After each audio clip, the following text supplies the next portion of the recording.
Hey Rose, it's Monday. So the other day I was talking to my Australian YouTuber friend Alex Croker about a possible collab project we want to work on soon when he said to me, "Yeah, I'd love to work on a collab project. Do you have any ideas? I would be super keen."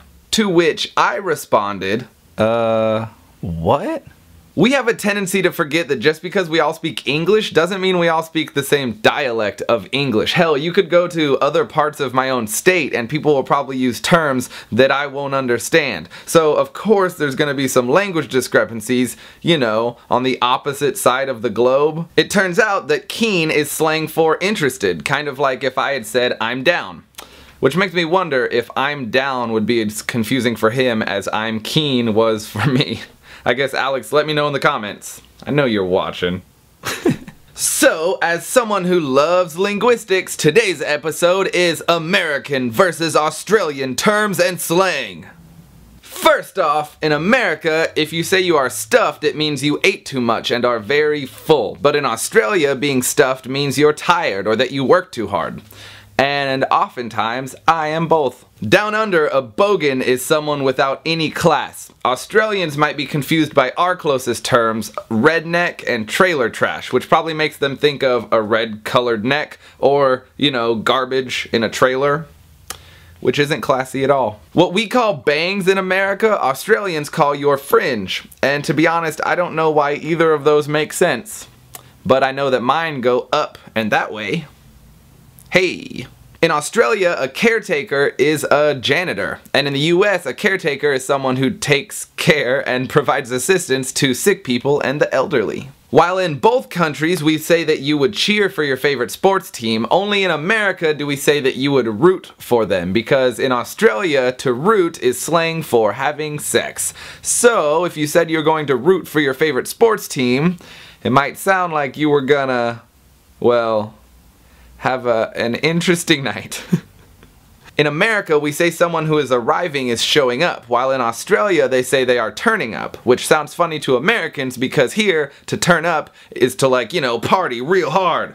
Turn up! Get turned! Hashtag to turn. Turn down for what? Nothing. What I would call cotton candy, Australians would call fairy floss, which is adorable and delicious. The folded piece of paper that you use to wipe your face while eating is called a serviette in Australia, while here it's called a napkin. However, in Australia, a napkin is a sanitary pad used for cleaning up menstrual blood. So yeah, you definitely want to clarify which of those you need.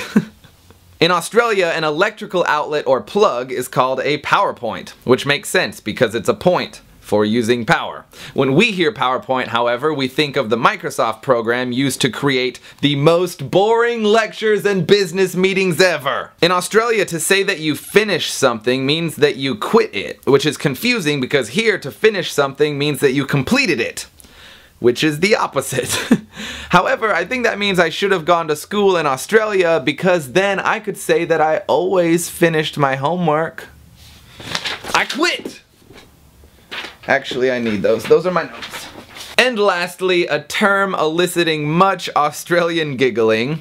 The small bag that you wear around your waist in Australia is called a bum bag, while here in America it's called, don't laugh Australians, a fanny pack. You see, your fanny in America is your butt, so a bag that rests on your butt makes sense you would call it a fanny pack. Well, in Australia, fanny is a moderately offensive term for female genitalia. So when Australians hear fanny pack, it's like Americans hearing pussy pack or vag pack, which is understandably giggle-worthy.